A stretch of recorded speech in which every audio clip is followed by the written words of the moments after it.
So you've got a politician from New York, a high-profile prisoner in India, and now Israel's getting involved? How on earth do those pieces fit together? Well, that's exactly what we're going to unpack. Okay, let's just stop for a second and imagine something. Picture this. The mayor of Delhi starts publicly calling out the US for jailing a specific person, demanding they be released. I mean, that would be a huge deal, right? A major diplomatic mess. You'd think they were crossing a serious line.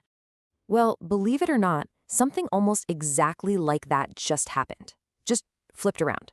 And this isn't some hypothetical. We're talking about a real, prominent New York politician getting right in the middle of one of India's most sensitive and controversial legal cases.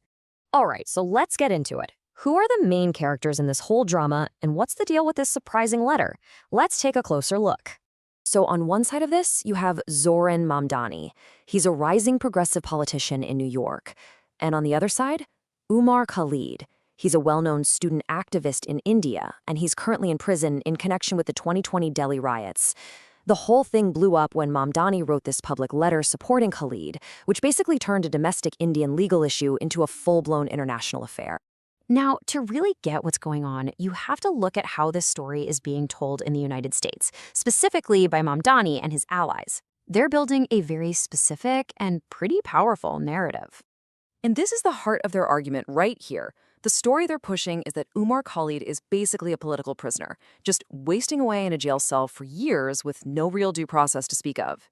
And they're not just talking, they're taking action. They've actually met with Khalid's parents, and they're trying to get other lawmakers on board. And their demands are pretty straightforward. Let him out on bail right now, and give him that fair and timely trial they say he's been denied. Okay, but what's actually happening on the ground in India? Does the legal record back up this story of a man just forgotten in a cell, completely cut off from the justice system? Let's dig into the details of the case itself. And this is where things start to get, well, a lot more complicated. Because when you actually start digging into the public court records in India, that whole narrative of no trial starts to look a little shaky. It reveals a much more nuanced picture. Yeah. The difference between the US narrative and the case details is pretty stark. You hear held without trial for years, but the court records show a trial's actually in progress. You hear he's denied justice, but he's been granted interim bail twice. And this wasn't some random arrest. He's been formally charged under India's really strict anti-terrorism law, the UAPA. And this timeline really shows that this case is, very much active. He was arrested back in 2020, and since then, there have been some pretty surprising legal moves, like his own lawyers pulling a bail petition from the Supreme Court. He was even granted temporary bail for a family wedding. So the process might be slow, for sure, but the wheels of justice in India are definitely turning. But wait, there's more. The controversy around Zoran Mamdani doesn't actually stop with India. He's also managed to kick up an international storm with another major U.S. ally, Israel. Yeah, it really seems like Mamdani's activism has a pretty wide international focus. His latest efforts to try and change how anti-Semitism is defined right there in New York have drawn a really fast and direct official complaint from the Israeli government itself.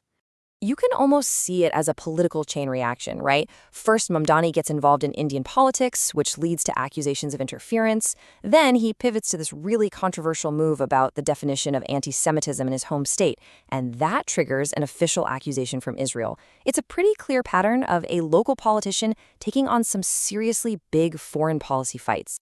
So, what's the big picture here? Why should we care that a local New York politician is getting involved in the internal business of India and Israel? Well, because it points to a much larger and maybe even problematic pattern in how international relations are playing out right now. This whole situation really puts a spotlight on this idea of, selective outrage. You have to ask, why do some international human rights cases blow up and become major causes for US politicians, while other equally serious cases right in the same neighborhood get completely ignored? I mean, look at this contrast. It's pretty telling. The case of Umar Khalid in India, who is a student activist, is getting more and more attention in the US. But at the same time, right next door in Pakistan, you have a former Prime Minister, Imran Khan, who has been totally cut off from the public. His legal situation is a complete mystery. And yet, the initial noise from US politicians about his case, it's pretty much gone silent. And you have to remember the timing of all this. It's all happening as we're heading towards 2026. A year that a lot of experts think is going to be a huge turning point for global alliances. How these smaller diplomatic fights get handled could have a massive impact on major partnerships, like the really crucial one between the US and India, for decades to come. So, that's the big question, isn't it? Where do you draw the line? Is this a noble fight for justice that shouldn't be limited by borders, or is it a dangerous example of foreign interference in another country's sovereign affairs? How we answer that question could seriously shape international relations for the rest of the 21st century.